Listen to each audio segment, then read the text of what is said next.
विद्यार्थियों, बीए प्रथम वर्ष के इस कक्षा में आपका एक बार पुनः हार्दिक अभिनंदन है, स्वागत है। हम आपको आपके पाठ्यक्रम के प्रथम प्रश्न पत्र में निर्धारित नरोत्तम दास द्वारा लिखित सुदामा चरित के पदों की व्याख्या बता रहे हैं। इससे पूर्व के कालांश में मैंने आपको सुदामा चरित का सामान्य परिचय दिया, सुदामा चरित की कथा का सार बताया और भाषा शैलीगत विशेषताओं पर चर्चा की। अब हम आपको इस खंड काव्य में जो महत्वपूर्ण परीक्षा की दृष्टि से उपयोगी पद्य खंड है उनका भावार्थ बताएंगे। इसी क्रम में हम आपको बता रहे हैं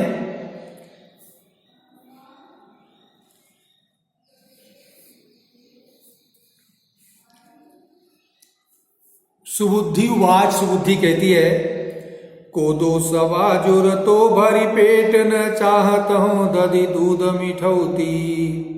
शीत भीतीत गयो सिसियात ही हट तो पेन तुम्हें न हटौती। जो जानती न हितु हरिसो तुम्हें काहे को द्वारिके पेल पठौती। या घर ते न गयो कवहू पिय टूटो तवा और फूटी कठौती। विद्यार्थियों, प्रसंग ये चल रहा था कि सुदामा की पत्नी सुबुद्धि,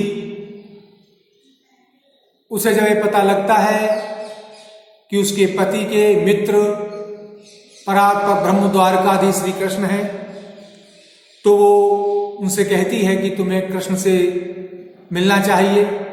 वो दया के सागर दीनबंधु निश्चित रूप से तुम्हारी दरिद्रता को हर लेंगे। उसके उत्तर में सुदामा कहते हैं कि मैं ब्राह्मण हूं, ब्राह्मणों को धन की इच्छा नहीं है, उनका काम तो मांग कर खाना है। तो सुबुद्धि कहती है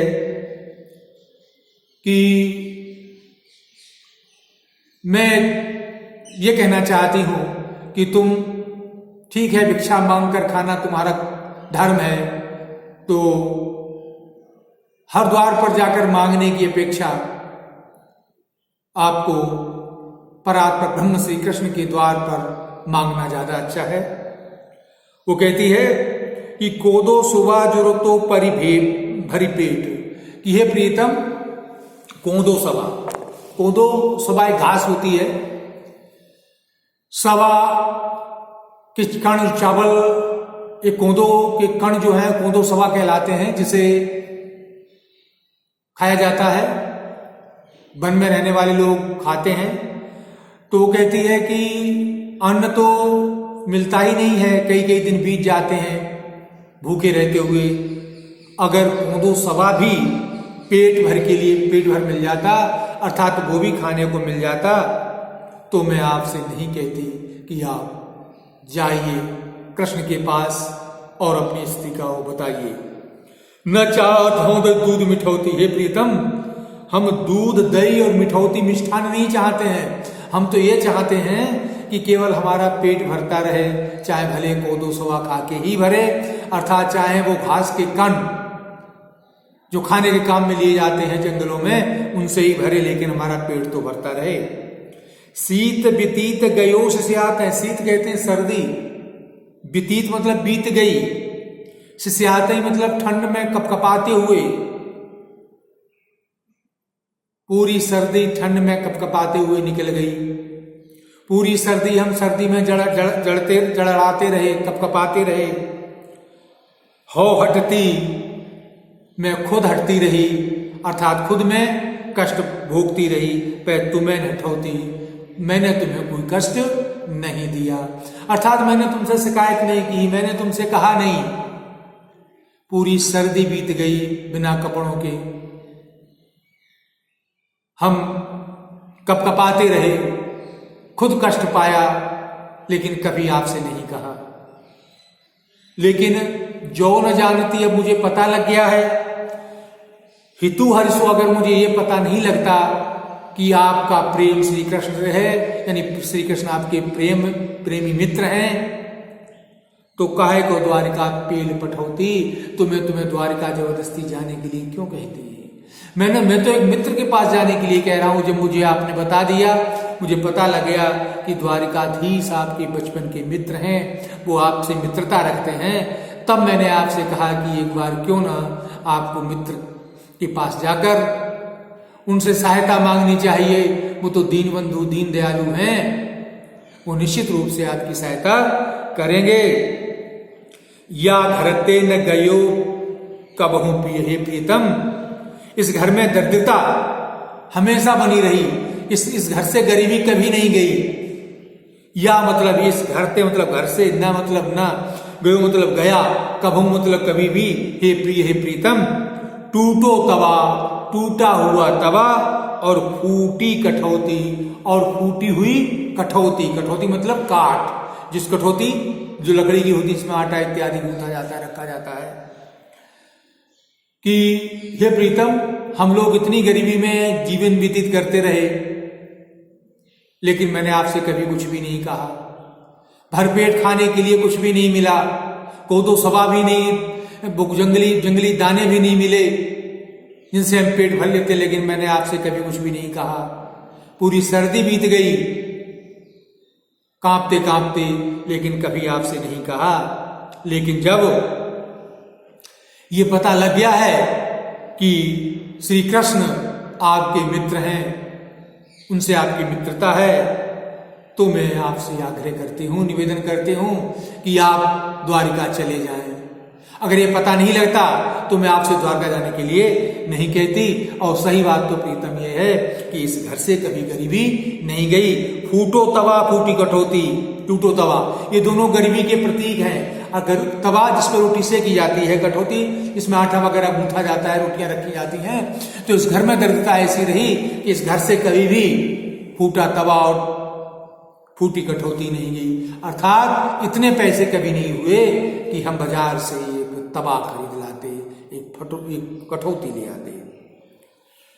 जब सुदामा की पत्नी सुदामा से ऐसे कहती है, तो सुदामा उसका उत्तर देते हुए कहते हैं, छाणी सवई तक मोही लगी बक आठौ जाम यही जगठानी, जात ही दय है लदाय लड़ा भरी लयो लदाय यही जियठानी, पावे कहाँ ते अटारी अटा जिनके बिग दीनो है टूटी सी छानी, जो पे दरिद्र लिखो है ललाट तो काहू पे मेट न जाती यानी। सुदामा अपनी पत्नी से कहते हैं, जब पत्नी ने ये कहा तो उसका उत्तर देते हुए कहते हैं कि छाणी सवय तक तो ही लगी। अरे जब से तुझे पता लगा है, जब से मैंने तुझे बातों बातों में बता दिया कि श्री कृष्ण द्वारिकाधीश हमारे मित्र हैं, और तब से लेकर के तुम आठों जाम रात दिन 8 प्रहर यही जगठानी, तो एक ही रट को रखती रहती है, एक ही बात ठानती रहती है, अर्थात एक ही बात तो बराबर कहती रहती है कि अरे जब से मैंने तुझे बता दिया, जब से तुझे जान गई, तब से यह जान गई कि श्री कृष्ण तेरे मित्र हैं, और तब से जो है तुझे 8 प्रहर तुझे एक ही बात याद रहती है, एक ही बात याद रहती है, क्या कि द्वारिका चले जाओ, द्वारिका चले जाओ, कृष्ण के पास चले जाओ, कृष्ण के पास चले जाओ, द्वारिका चले जाओ। ऐसा लगता है कि तुझे ऐसा लगता है कि वो शायद मेरे इतने बड़े मित्र हैं, इतने बड़े धनाढ्य हैं कि जाते ही गए लदाए लड़ा कहते हैं गाड़ी, लदाए मतलब भर देंगे कि हम पहुंचेंगे, और मानो उन्होंने हमारे लिए बहुत सारा धन दौलत, बहुत सारी धन संपदा, बहुत सारा अन्न इत्यादि उन्होंने इकट्ठा कर रखा है, और जैसे ही हम पहुंचेंगे वैसे वो गाड़ी भर देंगे, ये जेठानी। ऐसा तूने अपने मन में मान लिया, तू ऐसे कह रही है कि जाओ द्वारका जाओ, द्वारका जाओ, द्वारका जाओ, जैसे मानो कृष्ण ने सारी संपत्ति हमारे लिए ही जोड़ के रख ली है, और जैसे ही हम पहुंचेंगे वैसे ही जाते तय लदाए लड़ा, ओ मानो क्या करेंगे, वैसे ही गाड़ी भर देंगे, मानो सारा सामान, सारी संपत्ति, धन धान्य उन्होंने हमारे लिए ही इकट्ठा कर रखा है जेठानी, ऐसा तूने अपने मन में मान रखा है, इसलिए तू मुझसे बार बार कहती है कि जाओ द्वारिका जाओ, द्वारिका जाओ, द्वारिका जाओ। पावे कहाँ ते अटारी अटा, जिनके बिर दीनो है टूटी छानी। जो पे दरिद्र लिखो है ललाट, तो काहू पे मेट न जात यानी। लेकिन हे यानी, हे समझदार, मेरी बात ढंग से सुन लो। पावे कहाँ ते अटारी अटा, अटारी अट्टालिकाएं, अरे ऊंचे ऊंचे भवन हम कहां से पाएं। विधि कहते हैं ब्रह्मा ने दीनी है टूटी छानी। ब्रह्मा ने अगर हमें टूटी सी झोपड़ी दी है, अगर ब्रह्मा ने दरिद्रता मतलब गरीबी लिखियो ललाट, ललाट ललाट कहते हैं मस्तिष्क पर। अगर ब्रह्मा ने, ईश्वर ने, विधि ने हमारे मस्तिष्क पर गरीबी लिख दी है, हमारे ललाट पर गरीबी लिख दी है, तो कहां ते अटारी अटा पावे। अरे तो हम अटारी अट्टालिका ऊंचे ऊंचे भवन कहां से पाएंगे। अर्थात व्यक्ति को मिलता वही है जो किस्मत में होता है। यहां पर सुदामा भाग्यवादी प्रतीत नजर आते हैं। वो कहते हैं कि अरे समझदार, तू क्यों नहीं समझती, क्यों नहीं सोचती कि अगर किस्मत में भगवान ने गरीबी लिखी है और टूटा हुआ झोपड़ा लिखा है, तो पावे कहां ते अटारी अटा, तो बड़ी बड़ी अट्टालिकाएं हमें कहां से मिलेंगी। अर्थात नहीं मिल सकती। कहने का तात्पर्य निकला, व्यक्ति जीवन में वही भोगता है जो उसके प्रारब्ध में होता है। जब किस्मत में यही लिखा है, टूटी छानी, टूटी से छप्पर झोपड़ी ही लिखी है, तो हम अटारी अटा कहां से प्राप्त करेंगे। काहू पर मेट न जात यानी। हे यानी, हे समझदार सुन, ब्रह्मा ने जो लिख दिया है, ईश्वर ने जो मस्तिष्क पर लिख दिया है, उसे कोई मेट नहीं सकता है। कहना ये चाहते हैं, अगर भगवान ने हमारी किस्मत में गरीबी लिखी है, अगर भगवान ने हमारी किस्मत में यह दरिद्रता लिखी है, तो हम फिर धनाढ्य नहीं हो सकते। हम अट्टालिका और अट्टाएं, बड़े बड़े भवन प्राप्त नहीं कर सकते हैं अगर किस्मत में झोपड़ी में रहना लिखा है। तो इसलिए हे यानी, हे समझदार, तू क्यों मेरे पीछे पड़ी है, क्यों बार बार कहती है द्वारिका चले जाओ, द्वारिका चले जाओ, द्वारिका चले जाओ। ऐसा लगता है कि तूने ये सोच रखा है कि कृष्ण ने सारी संपत्ति मेरे लिए इकट्ठी कर ली है और मैं जैसे ही पहुंचूंगा कृष्ण गाड़ी भर के लगा देंगे। जबकि तू ये भूल गई है, जिसकी किस्मत में गरीबी लिखी है, जिसकी किस्मत में दरिद्रता लिखी है, उसे जो है कोई नहीं मेट सकता, क्योंकि ईश्वर के लिए, ब्रह्मा के लिए को कोई मेट नहीं सकता। जिस व्यक्ति के मस्तिष्क में गरीबी है, भाग में जिसकी गरीबी लिखी है, तो व्यक्ति निश्चित रूप से दरिद्रता को क्या करेगा, भोगेगा। इसलिए तेरे ये कहने का कोई मतलब नहीं है, तो मुझसे बार बार मत कहे। जब सुदामा ये बात कहते हैं तो उसका उत्तर देती है सुबुद्धि, कहती है, विद्यार्थियों, ये खंड काव्य जो है ये संवाद शैली में लिखा हुआ है। क्या कहती है? वो कहती, पूरन पैज करी प्रहलाद की, खम्म सो बांधो पिताजी ही बेरे, द्रौपदी ध्यान धर्यो जवही, तवही पटकोट लगे चहु फेरे, ग्रहात छूटी गयंद गयो पियो, हरि को नीह चय है जी मेरे, ऐसे दरिद्र हजार हरेबे, कृपा निध लोचन कोर घेरे। हे प्रीतम, वो दयानिधि है, वो कृष्ण दया के सागर हैं, और तुम्हारी ऐसी गरीबी तो लोचन कोर घेरे, एक नजर से देखकर तुम्हारी जैसी गरीबी, तुम्हारी गरीबी को दूर कर सकते हैं। उन्हें तुम जो कह रहे हो ना कि वो संपत्ति इन्होंने इकट्ठी कर ली और हमें लगा के दे देंगे, हम ले आएंगे, ऐसा कुछ नहीं। उनकी कृपा ही बहुत है, वो कृपा की दृष्टि से देख लेंगे तो हमारी सारी गरीबी दूर हो जाएगी। वो कहते हैं, सुबुद्धि कहती है, पूरन पैज करी प्रहलाद की, खम्भ सु बांधो पिताजी बेरे। पूरन पैज कहते हैं प्रतिज्ञा, प्रहलाद की पूरी प्रतिज्ञा पूरी करने के लिए खम्भ सु बांधो पिताजी बेरे। और जब प्रहलाद के पिता ने उसे खम्भ से बांध दिया था, तो प्रहलाद की प्रतिज्ञा पूरी करने के लिए, क्योंकि उसने कहा था प्रहलाद के पिता ने कि अगर ईश्वर है तो निश्चित रूप से आएगा, ईश्वर है तो तुम्हारा दिखाओ कहां ईश्वर है। तो कहते हैं कि उसके पिता ने उसे खम्भ से बांध दिया था और भगवान खम्भ फाड़ करके नृसिंह अवतार में प्रकट हो गए थे। तो कहते हैं अपनी प्रतिज्ञा पूर्ण करने के लिए भगवान प्रकट हुए। द्रौपदी ध्यान धरे हो जब वहीं, और द्रौपदी जब संकट में फंसी, महाभारत कालीन प्रसंग का उदाहरण है। द्रौपदी जब संकट में फंसी, अर्थात दुशासन जब उसकी इज्जत तार तार करने लगा, उसे बेइज्जत करने लगा, तब वहीं पटकूट लगे चहुफेरे। तो भगवान ने एक दृष्टि से उसकी तरफ देखा और उसकी साड़ी इतनी लंबी कर दी कि उसके चारों तरफ वस्त्र के अंबार लग गए। जैसे ही द्रौपदी ने भगवान का क्या किया, ध्यान किया। अर्थात वो कृष्ण, वो ब्रह्म द्वारिकाधीश इतने दयालु हैं कि उनकी कृपा दृष्टि होते ही सारी दरिद्रता दूर हो जाती है। जैसे प्रहलाद की वचन को पूरा करने के लिए वो खंबे से प्रकट हुए, द्रौपदी रक्षा करने के लिए उन्होंने उसकी साड़ी को इतना अधिक बढ़ा दिया कि चारों तरफ उसके क्या नाम जो अंबार लग गए, और दुशासन दुर्योधन जो उसकी इज्जत को नष्ट करना चाह रहा था, उसे उन्होंने पराजित कर दिया। ग्रहाते छूट गयो गयंद गयो पिए, हे प्रीतम, गयंद कहते हाथी को, ग्रहा मतलब मगरमच्छ ने पकड़ लिया था। ये कथा आती है कि कोई हाथी जो था वो नदी में पानी पीने के लिए गया, और जैसे ही उसने प्रवेश किया तो ग्रहा मकर ने उसके पैर को पकड़ लिया और वो उसे नीचे जल में ले जाने लगा। हाथी ने भगवान नारायण को, भगवान विष्णु को, भगवान कृष्ण को बुलाया और वो तुरंत प्रकट हुए और मगरमच्छ को मारकर उन्होंने हाथी को मुक्त किया।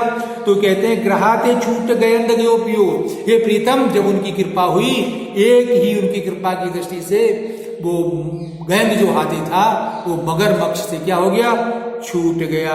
हरि को निहचे जिय में मेरे, निश्चय है मुझे तो अपने भगवान पर बहुत विश्वास है। हे प्रीतम, मैं द्वारिकाधीश परात्पर ब्रह्म श्री कृष्ण में बहुत विश्वास करती हूँ, मुझे तो पूरा विश्वास है वो तुम्हारी भी सहायता करेंगे, क्योंकि उन्होंने इतने इतने लोगों की सहायता की है। इसलिए तुम भी हृदय में निश्चय विश्वास करके उनके पास जाओ। ऐसे दरिद्र हजार हरें बे कृपा निधि, बे कृपा के सागर, ऐसे दरिद्र, ऐसी दरिद्रता, तुम्हारी जैसी गरीबी जो है, लोचन कोर के हेरे, एक नेत्र अर्थात अपनी तिरछी दृष्टि से, अर्थात अपनी केवल एक दृष्टि से क्या कर सकते हैं, ऐसी गरीबी को नष्ट कर सकते हैं।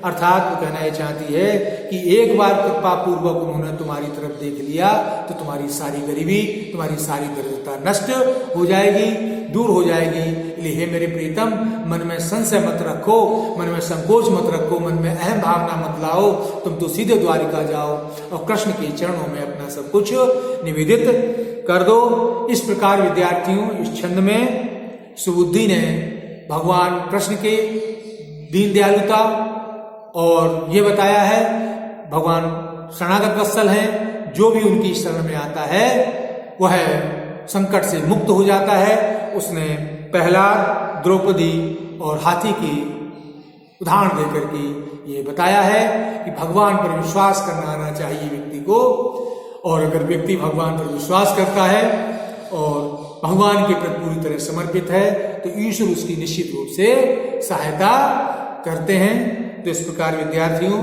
मैंने इन 3 छंदों का भावार्थ बताया है। उम्मीद है आपको समझ में आ गया होगा। इनकी भाषा ब्रज है, भाषा में ब्रज का माधुर्य और लालित्य देखने को मिलता है। सहज सरल सुबोध शब्दावली है, पूरी संप्रेषणीयता है, और इन पदों में संगीतात्मकता है। इनमें सुबुद्धि और सुदामा के संवाद के माध्यम से भगवान कृष्ण की दीन दयालु, या हम कह सकते हैं कि उनकी कृपा दृष्टि जो उनके शरण में जाते हैं उनको प्राप्त होती है, इस बात का वर्णन किया गया है। कल हम आपको पुनः कुछ नए छंदों की व्याख्या बताएंगे। तब तक